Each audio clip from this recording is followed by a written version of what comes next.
Hey, good morning, YouTube. You know what really rifles my butt? When you're sitting at an intersection and you don't know if the traffic left or right of you, or in front of you, for that matter, is going to turn. Which way are you going to go? Are you going straight? Some intersections, are you not stopping? It's the worst in the morning. So I'm sitting there, and the guy slows down, so I don't know what he's doing. I'm assuming he's probably going to make a turn, but he waits till like the last 15 yards and he turns his turn signal on. Now to me, you should do it, let's say an average of, what's the span between telephone poles? It's either 200 feet, 400 feet, whatever it is. Just use that as a reference. If you can see the telephone pole, start your turn signal at least, at minimum, at the second pole. That's got to be 200 feet. I mean, to me, that's just common courtesy, I think if you did it out any further than that, and then you would just confuse people as to where you're turning. But man, what a pain in the ass. Use your turn signal. So that's what it's there for. The other thing that pisses me off is at an intersection, someone's making a left-handed turn, and then you have somebody passing on the right. Well, that white line's called a fog line. That's not a passing zone. Especially in an intersection. That's not designated, because I've seen some where they actually have a passing zone, but it's for a left-handed turn or right-handed turn only. And the opposite traffic cannot make a right or a left turn to cross that intersection. So they've made it permissible and safe for you to make that pass around the vehicles, say, making a left-handed turn. But the fog line's there for a reason. It's against the law in most states to overtake another vehicle by crossing the fog line. I mean, that's just, pardon my language, that's just frickin', driver's ed 101. And so stop doing it. I mean, you're the biggest dumbass, in America when you pass somebody on a fog line. There's nothing in this world, unless you're, I don't know, there's nothing in this world that could justify passing somebody. What if somebody stopped and they're because they're stupid and they're letting somebody out on the passenger side, a hitchhiker or something, and your dumbass decides, I'm going to pass on the right, and you take that guy out. Well, guess who's going to prison? Not the guy that stepped out of the car, not the guy that stopped in the street, the guy that passed illegally, crossing the fog line on the shoulder of the road. That's the guy going to jail. I guarantee it. So just use your head. I mean, God, that's just one way to start the morning off, is just, you get up, every knucklehead and their brother's out and about, and got their phone in their face. And my phone's stationary. I started this recording when I left the driveway, and it's mounted to the dash. And so it's totally hands-free. It's no different than if I turn this off, hit the off button on the recording, it's like turning off the radio. So I'm not violating any laws by doing what I'm doing. And there's an intersection I'm coming up to here, and it's by somewhat of a famous park in our state. And they've had 2 deaths here at this intersection. 2 people. I see it probably once, maybe twice a month. People passing cars on the shoulder, crossing the fog line right at that intersection. And I've complained about it. I've gone to the township supervisor, I've gone to the road commission, I've gone to the sheriff's department. We'll stick a squad out there for a wee bit, and it doesn't do shit. Most of the police departments today in the state, in America and in our state, are nothing more than reactive policing. They don't do shit until, pardon my language, until they get called to do so, or the crime is so flagrant and it's right in front of them, or they're obligated to do something because people have seen it. But for the most part, cops aren't writing tickets like they used to. It's just appalling to me. Ever since COVID, it's like nobody wants to do their job. And honestly, cops are so scared to do anything because they get no backing from city officials. Nothing. They act like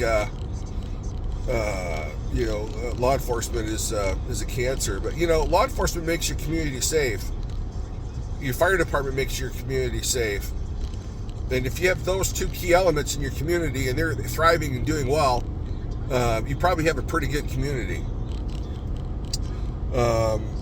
Nobody wants to move into an area where there's no law enforcement. You have to have that, and we don't see that today. It's all reactive after the fact. It's like you can call your house, someone's breaking into your house. On average, it's going to take 12 minutes for a law enforcement official to get to your house, unless you happen to be super, super lucky and the guy's just right down the road. But on average, it's 12 minutes. And I'm here to tell you, an intruder can cause a tremendous amount of damage to a family in 12 minutes. So I've been a proponent of concealed carry for many years. I've been carrying for 35 years. I carry everywhere I go. Everywhere that's legal. And I used to take it to the gym with me when I went to the gym. I take it everywhere.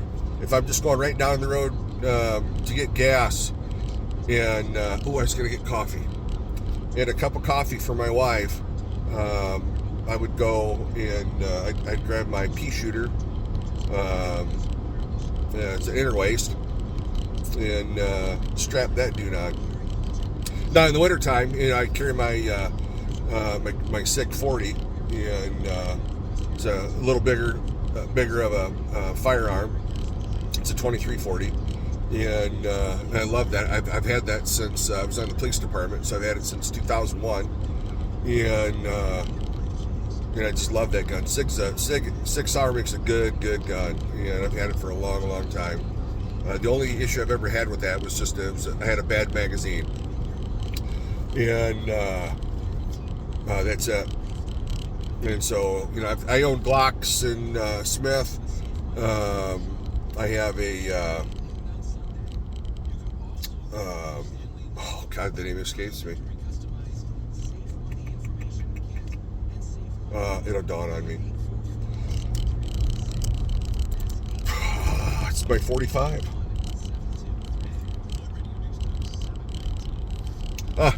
Anyway, so I have a number of guns. Some I carry, some I can carry concealed, and I have some pretty awesome rifles as well. And you should. It's America. None of my guns have ever jumped off the shelf or out of the closet or out of a safe and gone off and killed anybody. And it's just amazing. I've raised 6 kids around guns, and obviously, you have to have some discipline when your grandchildren come over, and remember to store them away properly. God forbid should one of your grandkids get a hold of a gun, because they're totally clueless. At least mine are at the age that they're at. I mean, they wouldn't understand if you explained it to them. But at some point, they'll their parents will give them the wherewithal and educate them on firearms. If not, OPA will do it, so I'd be happy to do it. And but anyway, so I went from driving to guns. What a stretch this morning. I think I'm going to go get coffee. Since I missed the other coffee shop, I'm going to go to the other one. It's like $2 cheaper. It's just as good. And so I'm going to go there and get a cup of coffee. And it's Friday. I'm glad it's Friday. Man, oh man, I'm glad it's Friday. And got some stuff going on this weekend with my in-laws. And hopefully that pans out well. it's amazing, when you get older, your body starts to fall apart, and there really isn't much you can do about it. And hopefully you have good family around you that'll help meet your needs and look after you and take care of you and ensure that you're being taken care of. That's what family is all about, right? Loving each other and looking after one another. And so anyway, so I think I'm way off topic here, and of course I have an opinion on everything, but driving and turn signals and even lane changes, it's the law. You have to signal when making a lane change. There's no excuse for it. You're moving over there. Signal. Beep. It only takes a second. And I think you're a complete moron if you don't. And same thing with wearing a seatbelt. You don't wear a seatbelt, you're an idiot. Especially if you're a family man or a family woman and you don't wear a seatbelt. People are so careless today. A seatbelt can save your life and keep you with your family. So anyway, like and subscribe and share and leave a comment. Good, bad, whatever. I'd love it. So I'd appreciate it. Like and subscribe, and I'll see you on the next video.